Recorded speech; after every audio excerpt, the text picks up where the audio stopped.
साथियों नमस्कार, मैं प्रमोद शर्मा संस्कार क्लासेज के यूट्यूब चैनल पर आपका हार्दिक स्वागत करता हूं। पॉलिटिकल साइंस की जो अपनी क्लास चल रही थी उनमें राष्ट्रपति का टॉपिक हमने पूरा क्लियर कर लिया। आज जो टॉपिक हम पढ़ रहे हैं वो प्रधानमंत्री व मंत्रिपरिषद का टॉपिक पढ़ रहे हैं। बहुत ही अच्छा टॉपिक है, एग्जाम की दृष्टि से बहुत ही इम्पोर्टेंट है। अच्छी तरह से इस टॉपिक को पढ़ना और ये टॉपिक आपको पसंद आए तो ज़्यादा से ज़्यादा इसको सब्सक्राइब करना, ज़्यादा से ज़्यादा इसको शेयर करना। कोई समस्या यदि आपके हो तो वो कमेंट के माध्यम से आप अवगत कराना। बहुत ही अच्छा प्रश्न, प्रत्येक एग्जाम राजस्थान पुलिस है, पटवारी है, ग्राम सेवक है, रीट है, फर्स्ट ग्रेड है, सेकंड ग्रेड है, प्रत्येक एग्जाम में इस प्रधानमंत्री व मंत्रिपरिषद के टॉपिक से कोई प्रश्न आने की पूरी संभावना है वो होती है। तो आज जो हम टॉपिक पढ़ेंगे वो पढ़ेंगे प्रधानमंत्री व मंत्रिपरिषद का। देखो, राष्ट्रपति का टॉपिक हमने पढ़ा था, उस समय हमने एक चीज क्लियर की थी कि संविधान के भाग 5 में अनुच्छेद 52 से लेकर के अनुच्छेद 78 तक संघीय कार्यपालिका का उल्लेख है। और उस संघीय कार्यपालिका में हमने क्लियर किया था कि संघीय कार्यपालिका में राष्ट्रपति, प्रधानमंत्री व मंत्रिपरिषद, उपराष्ट्रपति और देश के महान्यायवादी होते हैं, वो क्या होते हैं, शामिल होते हैं। इन सभी को ही सामूहिक रूप से कहा जाता है, वो क्या कहा जाता है, संघीय कार्यपालिका कहा जाता है। यानी प्रधानमंत्री व मंत्रिपरिषद ये संघीय कार्यपालिका का क्या है, एक प्रमुख अंग है।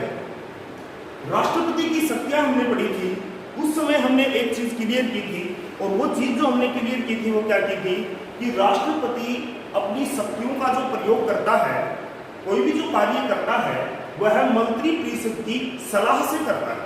राष्ट्रपति की जो शक्तियां हमने पढ़ी थी उसमें हमने एक चीज क्या क्लियर की थी कि राष्ट्रपति अपने कार्य व जो शक्तियों का प्रयोग करता है वह मंत्रिपरिषद की सलाह से करता है। ठीक है। संविधान के अनुच्छेद 74 संविधान के कौन से अनुच्छेद में, संविधान के अनुच्छेद 74 में एक प्रावधान है कि राष्ट्रपति के कार्यों में सहायता व सलाह के लिए एक मंत्रिपरिषद होगी। बहुत ही इंपॉर्टेंट अनुच्छेद है अनुच्छेद 74। कई प्रश्न इससे बनते हैं। अनुच्छेद 74 में किस चीज का उल्लेख है, राष्ट्रपति के कार्यों में, राष्ट्रपति के कार्यों में सहायता व सलाह के लिए एक मंत्रिपरिषद होगी। राष्ट्रपति के कार्यों में सहायता व सलाह के लिए क्या होगी, एक मंत्रिपरिषद होगी। और इस मंत्रिपरिषद का जो प्रधान होगा वह कौन होता है, मंत्रिपरिषद का जो प्रधान होगा वो होगा प्रधानमंत्री। तो परीक्षा में प्रश्न यदि पूछा जाए कि मंत्रिपरिषद का उल्लेख है वो संविधान के कौन से अनुच्छेद में है, तो आपका जवाब होगा वो क्या होगा, आपका जवाब होगा 74। मंत्रिपरिषद का मुख्य जो कार्य है वो क्या है, राष्ट्रपति के कार्यों में सहायता व सलाह देना। राष्ट्रपति किसकी सलाह से कार्य करता है, जब प्रश्न यह आता है तो आपका जवाब क्या होगा, मंत्रिपरिषद की सलाह से कार्य करता है। मंत्रिपरिषद का प्रधान कौन होता है, प्रधानमंत्री होता है। तो मंत्रिपरिषद का जो उल्लेख है वो संविधान के अनुच्छेद 74 में है। राष्ट्रपति के कार्यों में सहायता व सलाह के लिए एक मंत्रिपरिषद होगी। इस मंत्रिपरिषद का जो प्रधान होगा वो कौन होगा, प्रधानमंत्री होगा। ठीक है। यानी कि राष्ट्रपति है वो मंत्रिपरिषद की सलाह से क्या करता है, कार्य करता है। साथियों, बहुत ही अच्छा प्रश्न है, ध्यानपूर्वक इसको देखना।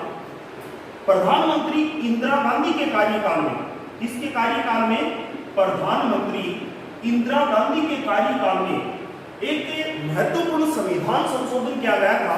और वो कौन सा संविधान संशोधन था, 42वां संविधान संशोधन था, जो कब हुआ था, 1976 में हुआ था। प्रधानमंत्री इंदिरा गांधी के कार्यकाल में 42वां संविधान संशोधन किया गया था। कब किया गया था, 1976 में। और इस 42वें संविधान संशोधन के माध्यम से एक संशोधन किया गया, एक प्रावधान बनाया गया। क्या प्रावधान बनाया गया कि राष्ट्रपति मंत्रिपरिषद की सलाह को मानने के लिए बाध्य होगा। यह प्रावधान कब बनाया गया, 42वें संविधान संशोधन के द्वारा 1976 में। प्रधानमंत्री इंदिरा गांधी के कार्यकाल में 42वां जो संविधान संशोधन किया गया था उसमें यह प्रावधान बनाया गया कि राष्ट्रपति मंत्री परिषद की सलाह को मानने के लिए क्या होगा, बाध्य होगा। यह प्रावधान बनाया गया 42वें संविधान संशोधन के द्वारा 1976 में। ठीक इसके 2 वर्ष बाद अपने देश के अंदर जनता पार्टी की सरकार थी और मोरारजी देसाई अपने देश के क्या बने थे, प्रधानमंत्री बने।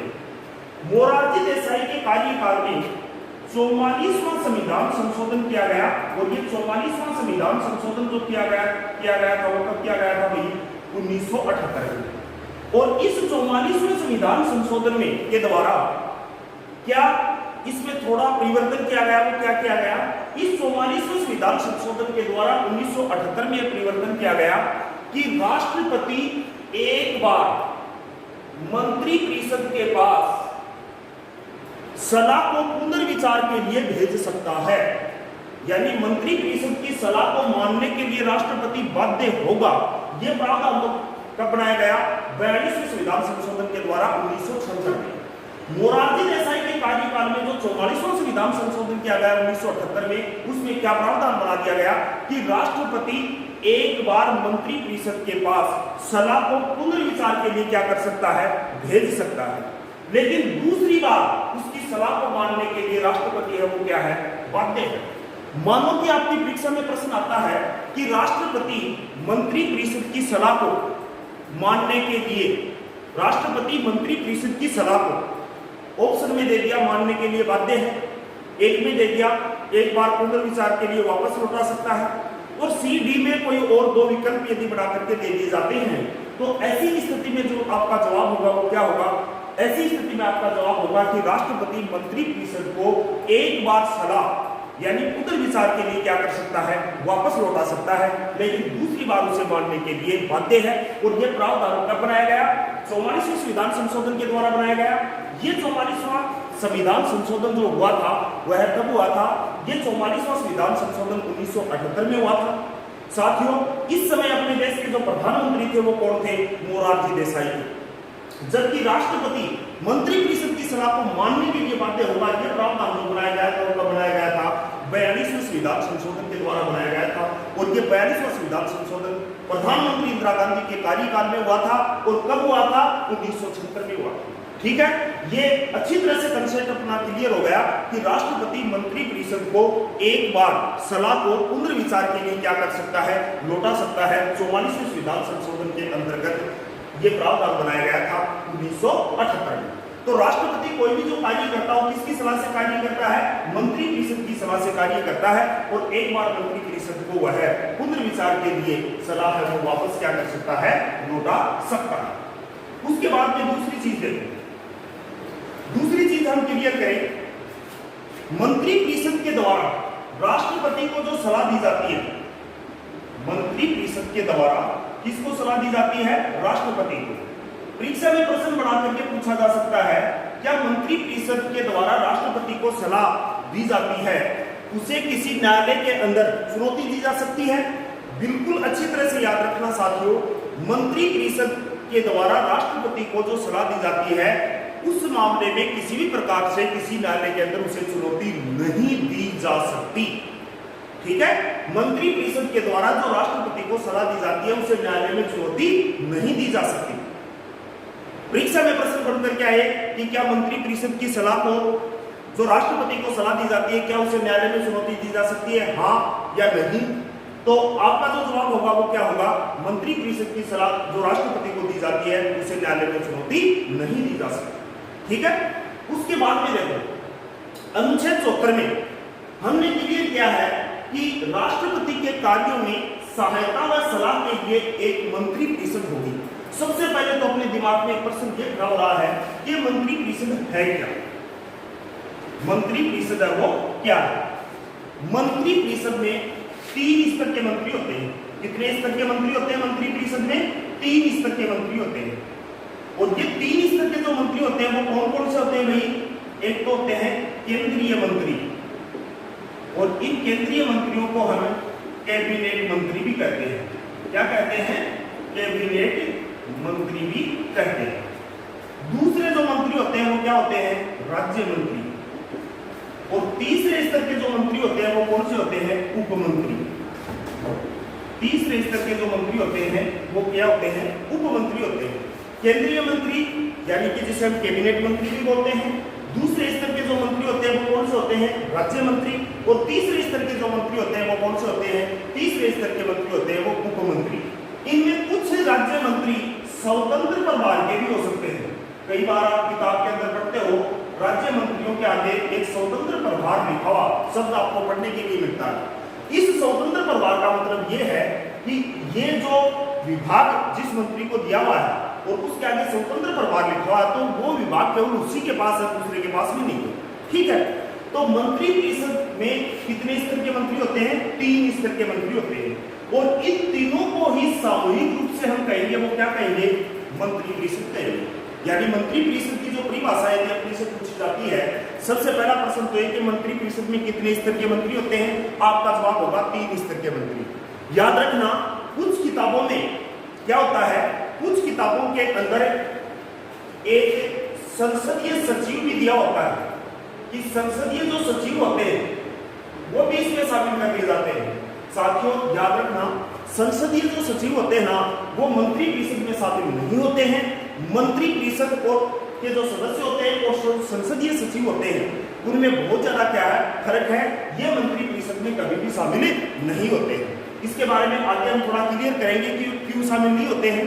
संसदीय सचिव, अब आपकी परीक्षा में जो प्रश्न आएगा कि मंत्री परिषद में शामिल होते हैं कैबिनेट मंत्री, राज्य मंत्री, उप मंत्री और चौथे नंबर पर क्या देंगे? संसदीय सचिव। इनमें से कौन से शामिल है? ए बी सी डी चारों शामिल है, ए बी शामिल है या ए बी सी शामिल है या केवल ए बी सी शामिल है? तो आपका जो जवाब होगा वो क्या होगा कि केंद्रीय मंत्री, राज्य मंत्री और उप मंत्री यानी कि 1 2 3 या ए बी और सी यही केवल मंत्री परिषद में शामिल होते हैं। संसदीय सचिव मंत्री परिषद के अंदर शामिल नहीं होते हैं। ये चौथे स्तर का अपने देश के संविधान में मंत्री परिषद में किसी भी प्रकार के कोई मंत्री का उल्लेख है वो नहीं है। इस बात को आप अच्छी तरह से तैयार रखें। केंद्रीय मंत्री, राज्य मंत्री, उप मंत्री इन तीनों को सामूहिक रूप से जो कहते हैं वो तो क्या कहते हैं? मंत्री परिषद कहते हैं। और अकेले जो केंद्रीय मंत्री होते हैं यानी कि अकेले जो कैबिनेट मंत्री होते हैं इन्हें क्या कहा जाता है? मंत्रिमंडल कहा जाता है। इन्हें क्या कहा जाता है भाई? मंत्रिमंडल कहा जाता है। अकेले केंद्रीय मंत्री होते हैं उन्हें मंत्रिमंडल कहा जाता है। साथियों, अपने देश के मूल संविधान में, मूल संविधान का मतलब जो अपने देश का संविधान 26 जनवरी 1950 ईस्वी को लागू हुआ था, उस संविधान में केवल मंत्री परिषद शब्द का उल्लेख था। अपने देश के मूल संविधान में मंत्री परिषद शब्द का उल्लेख था, न कि मंत्रिमंडल का। इस मंत्रिमंडल शब्द का प्रयोग जो किया गया था वह प्रधानमंत्री मोरारजी देसाई के कार्यकाल में 44वें संशोधन के द्वारा 1978 में किया गया था। और कौन से अनुच्छेद में मंत्रिमंडल शब्द का प्रयोग किया गया था? अनुच्छेद 352 में। हमने राष्ट्रपति की जो आपातकालीन संज्ञा पढ़ी थी और उसमें हमने अनुच्छेद 352 पढ़ा था। उस समय ये चीज क्लियर की थी। फिर दोबारा से मैं इसको दोहरा रहा हूं कि मंत्रिमंडल शब्द का उल्लेख अपने देश के मूल संविधान में नहीं था। मंत्रिमंडल शब्द का प्रयोग पहली बार किया गया था वह 44वें संविधान संशोधन के द्वारा किया गया था। इस समय अपने देश के प्रधानमंत्री थे वो कौन थे? मोरारजी देसाई थे। किस अनुच्छेद में मंत्रिमंडल शब्द को परिभाषित किया गया है? तो आपका जवाब होगा वो क्या होगा? अनुच्छेद 352। बहुत ही अच्छा प्रश्न है। मानो कि परीक्षा में प्रश्न बन करके आता है कि मंत्रिमंडल शब्द को परिभाषित किया गया है अनुच्छेद 74 में, अनुच्छेद 75 में, अनुच्छेद 352 में, अनुच्छेद 356 में। तो आपका जो जवाब होगा वो क्या होगा? अनुच्छेद 352 होगा। मंत्रिमंडल शब्द को जो परिभाषित किया गया है वो अनुच्छेद 352 में किया गया है। अनुच्छेद 352 में जब मंत्रिमंडल शब्द का प्रयोग किया गया था उस समय ये किस लिए प्रयोग किया गया था कि राष्ट्रपति राष्ट्रीय आपातकाल की घोषणा मंत्रिमंडल के लिखित सूचना के आधार पर या लिखित आदेश के आधार पर क्या करेगा? राष्ट्रीय आपातकाल की घोषणा करेगा। ठीक है। मंत्रिमंडल में केवल कौन से मंत्री शामिल होते हैं? केंद्रीय या कैबिनेट मंत्री शामिल होते हैं। यह भी परीक्षा में प्रश्न पूछा जा सकता है कि कैबिनेट शब्द का प्रयोग कौन से अनुच्छेद में है? तो आपका जवाब क्या होगा? अनुच्छेद 352 में होगा। ठीक है। ये पहले स्तर के मंत्री, ये दूसरे स्तर के, ये कौन से होते हैं? उप मंत्री जो होते हैं वो तीसरे स्तर के मंत्री होते हैं। क्लियर? तो इस प्रकार अपने देश के मूल संविधान में केवल मंत्री परिषद शब्द का उल्लेख था, लेकिन मंत्रिमंडल शब्द का प्रयोग अपने देश के संविधान में अनुच्छेद 352 में 44वें संविधान संशोधन के द्वारा किया गया था। और ये 44वां संविधान संशोधन जो हुआ था वह कब हुआ था? ये 1978 में हुआ था। इस समय अपने देश के जो प्रधानमंत्री थे वो कौन थे? मंत्री मोरारजी देसाई। ठीक है, तो बहुत ही अच्छा प्रश्न है, अपना ये क्लियर हुआ है। और ये मंत्री परिषद और मंत्रिमंडल का एक मुख्य अंतर भी है। मंत्री परिषद में 3 स्तर के मंत्री शामिल होते हैं और मंत्रिमंडल में केवल केंद्रीय मंत्री हैं वो क्या होते हैं? शामिल होते हैं। और राष्ट्रपति जो राष्ट्रीय आपातकाल की घोषणा जो करता है वह मंत्री परिषद की सलाह से करता है, मंत्रिमंडल की सलाह से। यह भी आपका प्रश्न क्लियर हो रहा है। तो मंत्रिमंडल की लिखित सूचना के आधार पर राष्ट्रपति क्या करता है? राष्ट्रीय आपातकाल की घोषणा करता है, न कि मंत्री परिषद की लिखित सूचना के आधार पर करता है। तो इस प्रकार के अपने इंपॉर्टेंट जो प्रश्न है वो यहाँ पे क्लियर हो रहे हैं। अच्छी तरह से आप इनको मतलब पढ़ना, अच्छी तरह से इसको जानना। कई बार क्या होता है, थोड़ी सी भाषा इसमें चेंज कर दी जाती है और आपका प्रश्न उसमें क्या हो जाता है? गलत हो जाता है। तो इसको आप अच्छी तरह से जब पढ़ोगे तो किसी भी प्रकार की आपकी गलती है वो नहीं होगी। कोई भी आपको यदि समस्या आती है तो उस समस्या को आप पूछने की पूरी क्या करना? कोशिश करना। ठीक है, उसके बाद में देखो अपने देश के मूल संविधान में, अपने देश के मूल संविधान में इस चीज का उल्लेख नहीं था कि मंत्री परिषद में, देश के मूल संविधान में इस चीज का उल्लेख नहीं था। मूल संविधान का वही मतलब जो संविधान अपना 26 जनवरी 1950 को लागू हुआ था वह है। मूल संविधान में इस चीज का उल्लेख नहीं था कि मंत्री परिषद में कुल कितने मंत्री होंगे। ठीक है, और यह व्यवस्था कब से कब तक रही थी? 1950 से लेकर के 2002 तक। 2002 में अपने देश के प्रधानमंत्री कौन थे? अटल बिहारी वाजपेयी थे। अटल बिहारी वाजपेयी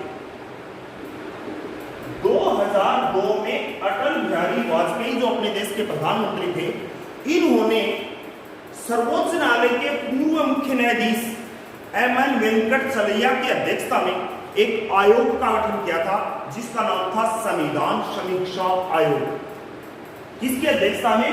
एमएन वेंकटचलैया, एमएन वेंकटचलैया की अध्यक्षता में एक आयोग का गठन किया था और ये इस आयोग का नाम था संविधान समीक्षा आयोग।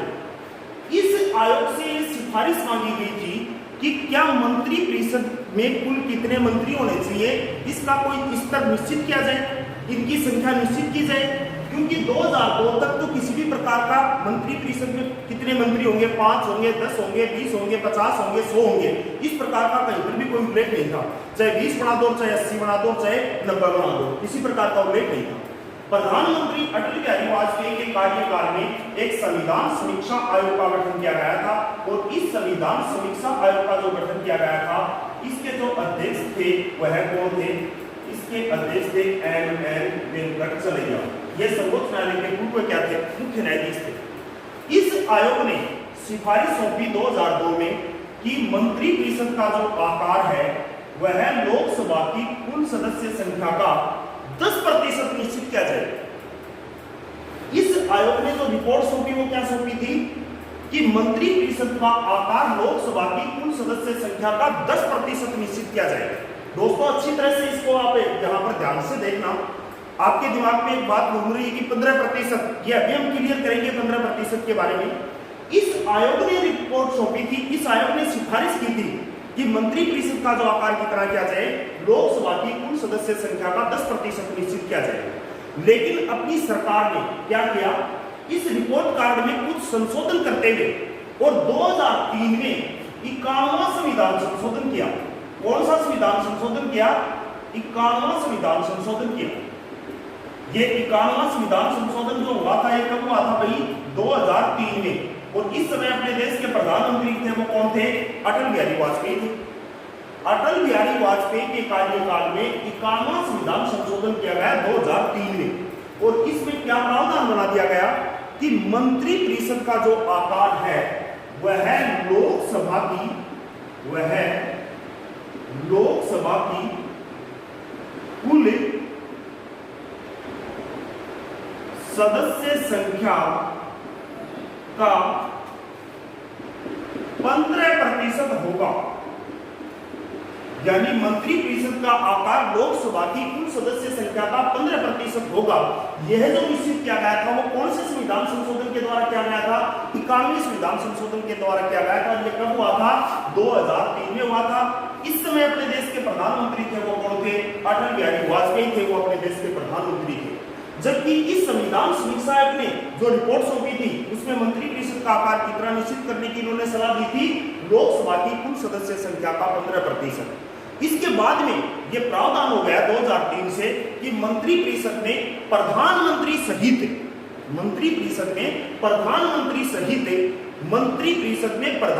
सहित जो सदस्य संख्या होगी वह लोकसभा की कुल सदस्य संख्या के 15% से अधिक नहीं होगी। तो वर्तमान में मंत्रिपरिषद का आकार कितना निश्चित कर दिया गया? लोकसभा की कुल सदस्य संख्या का 15%। कौन से संविधान संशोधन के द्वारा? 91वें संविधान संशोधन के द्वारा। कब हुआ था? 2003 में हुआ था। प्रधानमंत्री थे वो कौन थे? अटल बिहारी वाजपेयी अपने देश के थे, वो क्या थे? प्रधानमंत्री थे। ठीक है। संविधान समीक्षा आयोग एमएन वेंकटचलिया की अध्यक्षता में इस आयोग का जो गठन किया गया था वो किस प्रधानमंत्री के द्वारा किया गया था? अटल बिहारी वाजपेयी के द्वारा किया गया था। और इन्होंने मंत्रिपरिषद का आकार कितना निश्चित करने का सुझाव दिया था? लोकसभा की कुल सदस्य संख्या का 10%। ठीक है। अब देखो 2003 के बाद में मंत्रिपरिषद का आकार कितना निश्चित हो गया?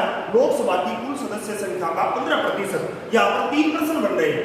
नंबर 1, पहला प्रश्न तो ये आपके दिमाग में हो रहा है कि मंत्रिपरिषद का आकार लोकसभा की कुल सदस्य संख्या के 15% से अधिक नहीं होगा। अब आपके दिमाग में एक प्रश्न जो घुस रहा है वो क्या घुस रहा है कि अधिकतम तो 15% हो गया, लेकिन न्यूनतम कितना होगा? कई बच्चों का जवाब आता है 12%। 12% से कम नहीं होंगे। साथियों, ये बिल्कुल गलत है। ये प्रावधान राज्यों के लिए लागू है, केंद्र सरकार के लिए बिल्कुल भी लागू नहीं है। इसको आप अच्छी तरह से याद रखना।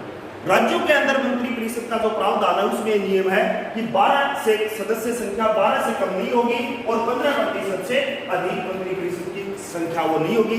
जबकि केंद्र सरकार में न्यूनतम कितने मंत्रिपरिषद में न्यूनतम कितने मंत्री हो सकते हैं? जब आपका प्रश्न यह आता है तो आपका जवाब यह होगा इसमें किसी भी प्रकार की संख्या का निर्धारण नहीं किया गया है कि कम से कम कितने होंगे। अधिकतम 15% का प्रावधान है, कम से कम का कोई भी प्रावधान है वो केंद्र सरकार की मंत्रिपरिषद के लिए नहीं बनाया गया है। ये केवल राज्य मंत्रिपरिषद के लिए प्रावधान है। अधिकतम विधानसभा सदस्य संख्या का 15% और कम से कम 12 से कम नहीं होंगे।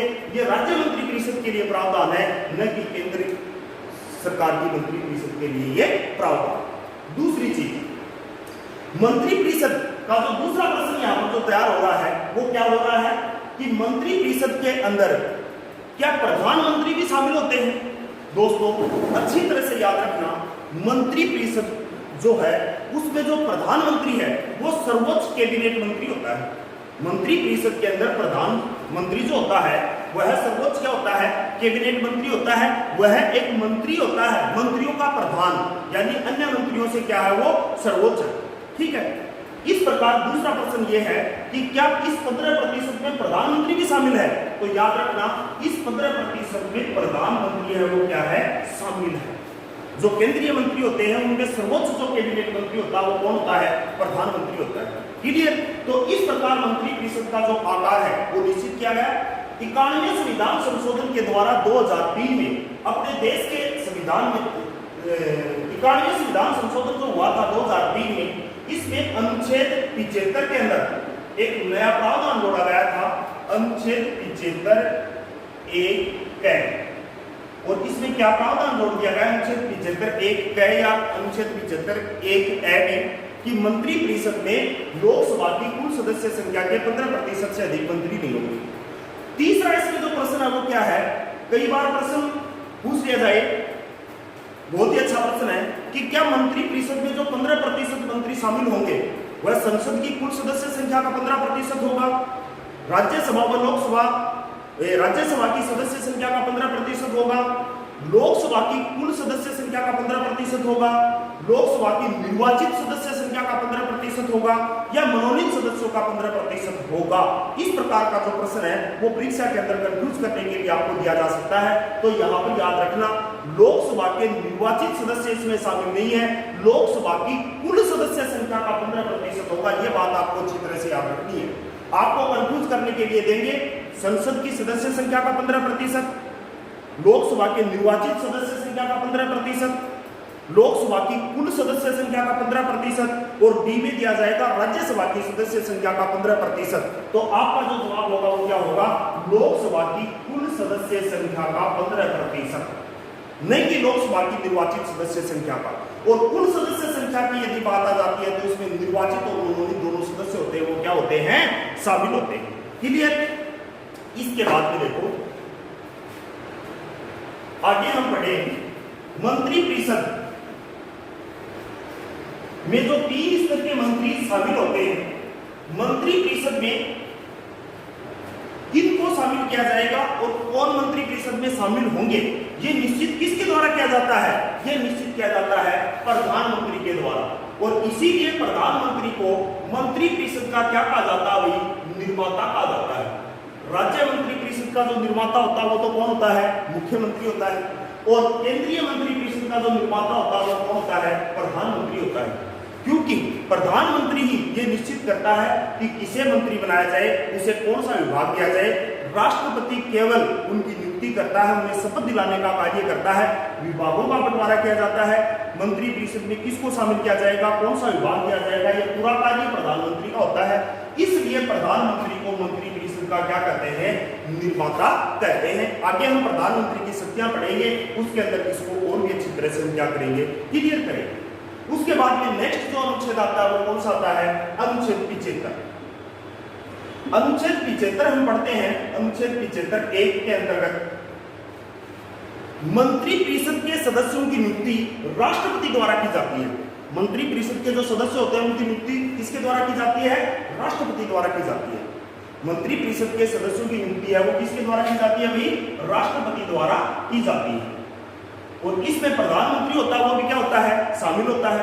परीक्षा में प्रश्न पूछा जाता है कि प्रधानमंत्री की नियुक्ति किसके द्वारा की जाती है? जवाब होगा राष्ट्रपति। केंद्रीय जो मंत्री होते हैं या मंत्री परिषद के सदस्यों की नियुक्ति होती है वो किसके द्वारा की जाती है? राष्ट्रपति द्वारा की जाती है। अभी थोड़ी देर पहले हम चर्चा कर रहे थे मंत्री परिषद में जो सर्वोच्च मंत्री होता है वो कौन होता है? प्रधानमंत्री होता है। तो अनुच्छेद 75 1 के अंतर्गत मंत्री परिषद के सदस्यों की नियुक्ति किसके द्वारा की जाती है? राष्ट्रपति के द्वारा की जाती है। प्रधानमंत्री इनमें होता है वो क्या होता है? सर्वोच्च कैबिनेट मंत्री होता है। अब राष्ट्रपति किसे प्रधानमंत्री के रूप में नियुक्त करता है? राज्यसभा के नेता को, लोकसभा के नेता को, लोकसभा में बहुमत दल के नेता को। तो आपका जो जवाब होगा वो क्या होगा? राष्ट्रपति लोकसभा में, राष्ट्रपति लोकसभा में बहुमत दल के नेता को क्या करेगा? नेता को प्रधानमंत्री के रूप में नियुक्त करेगा। और लोकसभा में बहुमत दल का जो नेता है वो जरूरी नहीं कि लोकसभा का ही सदस्य हो, वो राज्यसभा का भी सदस्य हो सकता है। किसी भी राज्यसभा के सदस्य को यदि लोकसभा में बहुमत दल का नेता चुन लिया जाता है तो राष्ट्रपति उसे क्या करेगा? राष्ट्रपति उसे प्रधानमंत्री के रूप में नियुक्त करेगा। यहाँ पर जो कंफ्यूज करने वाला आपको जो विकल्प मिलेगा वो क्या मिलेगा? कंफ्यूज करने वाला आपको विकल्प मिलेगा। एक तो देंगे लोकसभा के नेता को राष्ट्रपति प्रधानमंत्री नियुक्त करता है, लोकसभा के नेता को। एक बी ऑप्शन में आपको देंगे वो क्या देंगे? लोकसभा में बहुमत दल के नेता को। तो आपको जो जवाब देना वो क्या देना है? लोकसभा में बहुमत दल के नेता को। क्योंकि प्रधानमंत्री के लिए कहीं पर भी यह आवश्यक नहीं है कि वह लोकसभा का सदस्य हो, राज्यसभा का सदस्य है या लोकसभा का सदस्य है, दोनों ही सदस्य क्या बन सकते हैं? अपने देश के अंदर प्रधानमंत्री बन सकते हैं। लेकिन लोकसभा में उन्हें बहुमत होना क्या है? आवश्यक। जैसे उदाहरण के तौर पर हम देखें तो इंदिरा गांधी अपने देश की पहली प्रधानमंत्री थी जो राज्यसभा की सदस्य थी और लोकसभा में उसे बहुमत दल का नेता चुना गया, वो अपने देश की प्रधानमंत्री बनी। उसके बाद में यदि हम और उदाहरण लेते हैं, एच.डी. देवगौड़ा है, श्री इंद्र कुमार गुजराल है, डॉक्टर मनमोहन सिंह है। ये आज तक 4 प्रधानमंत्री अपने देश में ऐसे हुए हैं जो राज्यसभा के सदस्य रहे हैं और लोकसभा में बहुमत दल का नेता इन्हें चुना गया है और राष्ट्रपति के द्वारा ये प्रधानमंत्री के रूप में क्या हुए हैं? नियुक्त हुए हैं। तो कभी भी आप इसका जवाब ये मत देना कि लोकसभा के नेता को, क्योंकि राज्यसभा का सदस्य यदि प्रधानमंत्री बनता है तो वो राज्यसभा का नेता होता है, न कि लोकसभा का नेता। उदाहरण के तौर पर डॉक्टर मनमोहन सिंह अपने देश के प्रधानमंत्री रहे थे, और ये डॉक्टर मनमोहन सिंह जो अपने देश के प्रधानमंत्री रहे थे, ये रहे थे 2004 से लेकर के 2014 तक ये अपने देश के प्रधानमंत्री थे। अच्छी तरह से हमें इस बात की जानकारी है कि डॉक्टर मनमोहन सिंह राज्यसभा के सदस्य थे। तो उस समय लोकसभा का नेता कौन था? लोकसभा का नेता किसी अन्य को बनाया गया था, क्योंकि जो व्यक्ति जिस सदन का सदस्य होगा वह उसी का नेता हो सकता है, दूसरे का नहीं हो सकता। तो डॉक्टर मनमोहन सिंह उस समय राज्यसभा का नेता थे, ठीक है, नहीं कि वो लोकसभा के नेता थे। व्यवहार में ज्यादातर हम क्या पढ़ते हैं कि प्रधानमंत्री लोकसभा का नेता होता है, ऐसा कहीं पर भी बिल्कुल गलत है। किताब में ऐसा अपने को पढ़ने के लिए मिलता है। व्यवहार में उसकी भूमिका उसके द्वारा निभाई जाती है, लेकिन राज्यसभा का सदस्य वो भी क्या बन सकता है? देश का प्रधानमंत्री बन सकता है। और जब कोई भी व्यक्ति राज्यसभा का सदस्य यदि देश का प्रधानमंत्री है तो ऐसी स्थिति में वो कभी भी लोकसभा का नेता नहीं हो सकता। वर्तमान में नरेंद्र मोदी जो अपने देश के प्रधानमंत्री हैं, वो लोकसभा के सदस्य हैं, वर्तमान में वो लोकसभा के नेता हैं। लेकिन मान लो कि वह राज्यसभा के भी सदस्य होते तो उन्हें हम लोकसभा का नेता नहीं कह सकते। तो राष्ट्रपति जो प्रधानमंत्री के रूप में नियुक्त करता है, वो किसे नियुक्त करता है? लोकसभा में बहुमत दल के नेता को राष्ट्रपति है वो प्रधानमंत्री के रूप में नियुक्त करता है। अनुच्छेद 75(1) के अंतर्गत मंत्री परिषद के जो सदस्यों की नियुक्ति की जाती है, किसके द्वारा की जाती है? राष्ट्रपति के द्वारा की जाती है। मंत्री परिषद में कौन सदस्य शामिल होंगे, ये निश्चित किसके द्वारा किया जाता है? प्रधानमंत्री के द्वारा शामिल किया जाता है। मंत्री परिषद के सदस्यों को विभागों का जो बंटवारा किया जाता है वो किसके द्वारा किया जाता है?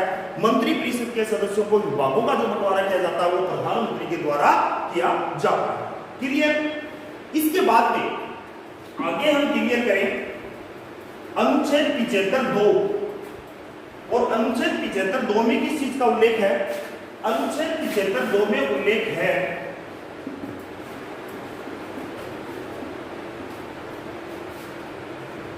राष्ट्रपति मंत्री परिषद के सदस्य जो होते हैं राष्ट्रपति के प्रसाद पर्यंत रहते हैं।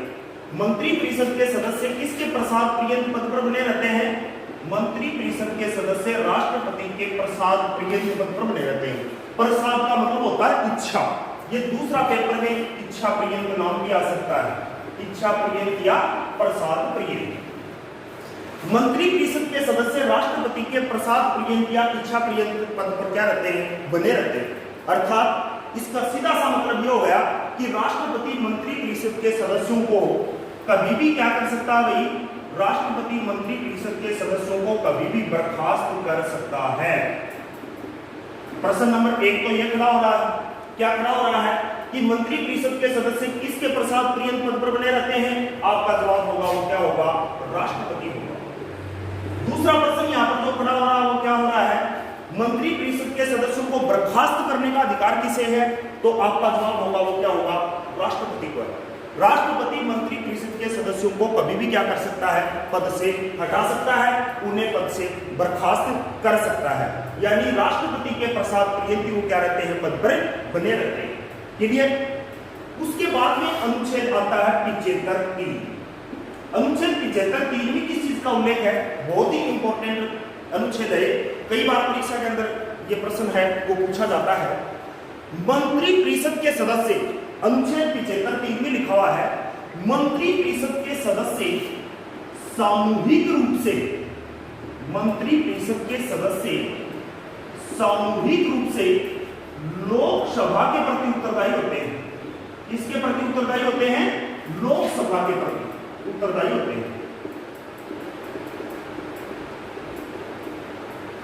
मंत्री परिषद के सदस्य सामूहिक रूप से लोकसभा के प्रति उत्तरदायी होते हैं। अब देखो यहाँ पर प्रश्न ये भी खड़ा हो रहा है कि जब सामूहिक रूप से लोकसभा के प्रति उत्तरदायी होते हैं तो व्यक्तिगत दृष्टि से किसके प्रति उत्तरदायी होते हैं?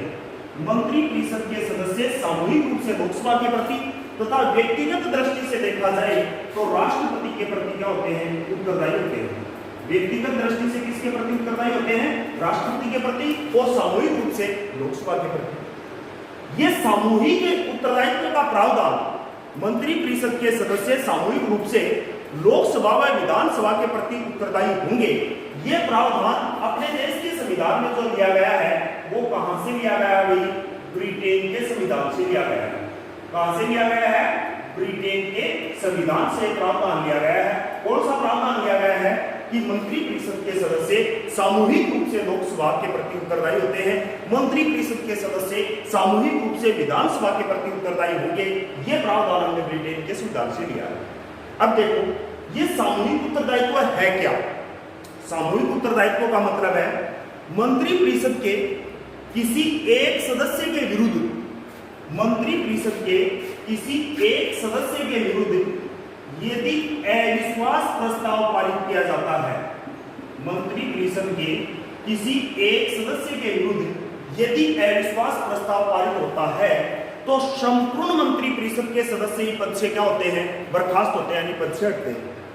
यानी एक सदस्य के विरुद्ध अविश्वास प्रस्ताव पारित होने का मतलब यह नहीं है कि केवल एक ही सदस्य हटेगा। मंत्रिपरिषद का एक सदस्य जो है और उसके विरुद्ध यदि अविश्वास प्रस्ताव पारित होता है तो पूरी प्रधानमंत्री से पूरी मंत्रिपरिषद क्या हो जाएगी? बर्खास्त हो जाएगी। इसीलिए इसे क्या कहा जाता है? सामूहिक उत्तरदायित्व के नाम से जाना जाता है। इसीलिए कहा जाता है कि मंत्रिपरिषद के सदस्य एक साथ तैरते हैं और एक साथ ही क्या करते हैं? डूबते हैं। एक साथ तैरते हैं और एक साथ ही डूबते हैं। जबकि व्यक्तिगत दृष्टि से किसके प्रति उत्तरदायी होते हैं मंत्रिपरिषद के सदस्य? राष्ट्रपति के प्रति। और किसके विश्वास पर पद पर बने रहते हैं? जब बात यह आती है तो प्रधानमंत्री के प्रति, प्रधानमंत्री के विश्वास पर। किसी भी मंत्री से यदि प्रधानमंत्री की नाराजगी है तो उन्हें पद से हटा सकता है, उसका विभाग चेंज कर सकता है, विभागों का बदलना, पद से उन्हें हटाना, यानी कि किसी दूसरे को मंत्री बनाना, उससे मंत्री पद छीनना, ये जो पूरा कार्य है वो किसका होता है? प्रधानमंत्री का होता है। क्लियर? तीसरी इसमें चीज, मंत्रिपरिषद का सदस्य राज्यसभा व लोकसभा दोनों सदनों का सदस्य हो सकता है, लेकिन उसके विरुद्ध अविश्वास प्रस्ताव जो पारित होगा वह केवल लोकसभा में पारित होगा, न कि राज्यसभा में। यह बात को आप अच्छी तरह से याद रखना। यदि कोई राज्यसभा का सदस्य मंत्रिपरिषद का सदस्य है और उसके विरुद्ध यदि अविश्वास प्रस्ताव पारित किया जाता है तो वह अविश्वास प्रस्ताव लोकसभा में पारित होगा, नहीं कि राज्यसभा में। इसीलिए कहा जाता है कि मंत्रिपरिषद के सदस्य सामूहिक रूप से किसके प्रति उत्तरदायी होते हैं? लोकसभा के प्रति होते हैं, वो उत्तरदायी होते हैं। व्यक्तिगत दृष्टि से किसके प्रति उत्तरदायी होते हैं? राष्ट्रपति के प्रति उत्तरदायी होते हैं। ये सामूहिक उत्तरदायित्व का प्रावधान अपने देश के संविधान में कहां से लिया गया है? ब्रिटेन के संविधान से लिया गया है। और इसका उल्लेख संविधान के कौन से अनुच्छेद में है? तो इसकी बात हम करें तो अनुच्छेद 75(3) में है। क्लियर? इसके बाद में आगे हम पढ़े अनुच्छेद 75(4).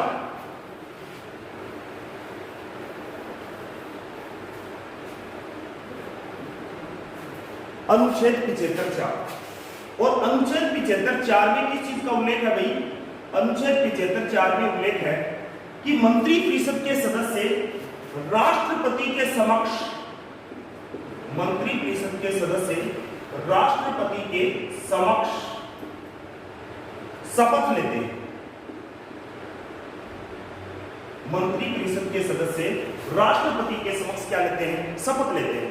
संविधान का जो तीसरी अनुसूची है उस तीसरी अनुसूची के अंदर इस चीज का उल्लेख है, विभिन्न पदाधिकारियों द्वारा अपने देश में ली जाने वाली जो शपथ है उसका उल्लेख संविधान की कौन सी अनुसूची में है? तीसरी अनुसूची में। और तीसरी अनुसूची में केंद्रीय मंत्रिपरिषद के सदस्यों द्वारा ली जाने वाली शपथ का उल्लेख भी है। तो केंद्रीय मंत्रिपरिषद के जो सदस्य होते हैं वो किसके समक्ष शपथ लेते हैं भाई? राष्ट्रपति के शपथ। यानी कि इन्हें शपथ कौन दिलाता है? राष्ट्रपति दिलाता है। इनकी नियुक्ति कौन करता है? राष्ट्रपति करता है। ये पद से यदि अपना त्याग पत्र देना चाहे तो किसे अपना त्याग पत्र देंगे? राष्ट्रपति को अपना त्याग पत्र देंगे। ये बात आप अच्छी तरह से याद रखना। शपथ दिलाने का कार्य है वो राष्ट्रपति का है। केंद्रीय मंत्रिपरिषद के सदस्य पद व गोपनीयता की क्या लेते हैं? शपथ लेते हैं। किसकी शपथ लेते हैं? पद व गोपनीयता की शपथ लेते हैं। अब यहां पर प्रश्न खड़ा हो रहा है, वो ये हो रहा है कि संविधान के किस अनुच्छेद में प्रधानमंत्री द्वारा ली जाने वाली शपथ का उल्लेख है? बहुत ही इंपॉर्टेंट प्रश्न है। संविधान के किस अनुच्छेद में प्रधानमंत्री द्वारा ली जाने वाली शपथ का उल्लेख है? जब ये प्रश्न परीक्षा में पूछा जाए तो शायद जहां तक मेरे को लग रहा है आपका जवाब होगा अनुच्छेद 75, क्योंकि 75 के अलावा और कोई अनुच्छेद आपके दिमाग में नहीं आने वाला है। लेकिन ये बिल्कुल गलत है। साथियों याद रखना, प्रधानमंत्री द्वारा ली जाने वाली शपथ का उल्लेख अपने देश के संविधान के किसी भी अनुच्छेद में नहीं है। किसी भी अनुच्छेद में प्रधानमंत्री की शपथ का उल्लेख नहीं है। अपने देश का जो प्रधानमंत्री होता है वह एक मंत्री के रूप में ही क्या लेता है, राष्ट्रपति के समक्ष पद और गोपनीयता की शपथ लेता है। प्रधानमंत्री की शपथ का अलग से उल्लेख है वो अपने देश के संविधान में नहीं है, क्योंकि पहले भी हम चर्चा कर चुके हैं, अपने देश का जो प्रधानमंत्री होता है वह एक सर्वोच्च कैबिनेट मंत्री होता है और वह मंत्री पद के रूप में क्या लेता है, पद और गोपनीयता की शपथ लेता है। प्रधानमंत्री के लिए अलग से किसी प्रकार की शपथ का कोई भी प्रावधान नहीं है। आपको कंफ्यूज करने के लिए प्रश्न दिया जाएगा, प्रधानमंत्री पद की शपथ का उल्लेख संविधान के कौन से अनुच्छेद में है? अनुच्छेद 74 में, अनुच्छेद 74 1 में, अनुच्छेद 75 1 में, अनुच्छेद 75 3 में, अनुच्छेद 76 में। इस प्रकार यदि या अनुसूची 3 में, तो इस प्रकार का यदि प्रश्न आता है तो आपका जवाब होगा किसी भी एक ऑप्शन आपको मिलेगा, इसमें भी नहीं, या ये पूर्णतः ऐसे इस प्रकार का विकल्प बना करके वो देंगे। तो प्रधानमंत्री की शपथ का उल्लेख संविधान के किसी भी अनुच्छेद में नहीं है। अनुच्छेद 75 के अंतर्गत ये लिखा हुआ है कि मंत्रिपरिषद के सदस्य राष्ट्रपति के समक्ष वो क्या लेते हैं, शपथ लेते हैं। नहीं कि इसमें यह लिखा हुआ है कि प्रधानमंत्री राष्ट्रपति के समक्ष क्या लेता है, शपथ लेता है। या प्रधानमंत्री किस चीज की शपथ लेता है, तो पद व गोपनीयता की शपथ लेता है। मंत्रिपरिषद के सदस्य किस चीज की शपथ लेते हैं, पद व गोपनीयता की क्या लेते हैं, शपथ लेते हैं। उसके बाद में नेक्स्ट हम जो पढ़ेंगे वो क्या पढ़ेंगे, अनुच्छेद 75 5। और अनुच्छेद 75 5 में किस चीज का उल्लेख है, अनुच्छेद 75 5 में उल्लेख है, अनुच्छेद 75 5, अनुच्छेद 75 5 में उल्लेख है, अपने देश के अंदर कोई भी व्यक्ति संसद का सदस्य बने बिना 6 माह तक, कितने समय तक, 6 माह तक मंत्रिपरिषद का सदस्य रह सकता है। यानी मंत्रिपरिषद के सदस्य को संसद का कितने समय तक सदस्य बने बिना पद पर रहने का जो प्रावधान अपने देश के संविधान में है, 6 माह तक। 6 माह के अंदर उसे संसद की सदस्यता प्राप्त करनी आवश्यक है, यानी कि उसे लोकसभा व राज्यसभा का सदस्य बनना आवश्यक है। या तो वो लोकसभा का सदस्य होगा या वह राज्यसभा का। और इसके लिए आप ये एक बात दिमाग में रखना, शायद आपके दिमाग में ये बात हो कि वह लोकसभा का या राज्यसभा का निर्वाचित सदस्य होगा, ऐसी कोई भी बात नहीं है। वह लोकसभा में मनोनीत सदस्य भी हो सकता है और वह राज्यसभा के अंदर भी मनोनीत सदस्य हो सकता है। आज तक के इतिहास में संसद का कोई भी मनोनीत सदस्य मंत्रिपरिषद का सदस्य नहीं बना है, यह बात अच्छी तरह से याद रखना। लेकिन वो बन सकता है, संविधान में ऐसा नहीं लिखा हुआ कि मनोनीत सदस्य मंत्री नहीं बन सकता। लोकसभा व राज्यसभा का सदस्य उल्लेख होना आवश्यक है, और लोकसभा व राज्यसभा का जो सदस्य जो होना आवश्यक है, कितने समय में, 6 माह में। या तो निर्वाचित होगा या मनोनीत होगा, ठीक है। 6 माह तक कोई भी सदस्य है वह संसद का सदस्य बने बिना प्रधानमंत्री व मंत्रिपरिषद का सदस्य रह सकता है। तो इस प्रकार से ये मंत्रिपरिषद से संबंधित अनुच्छेद 74 से लेकर के अनुच्छेद 75 5 तक हमने प्रावधान है वो क्लियर किए हैं। इनको अच्छी तरह से आपको तैयार करना है।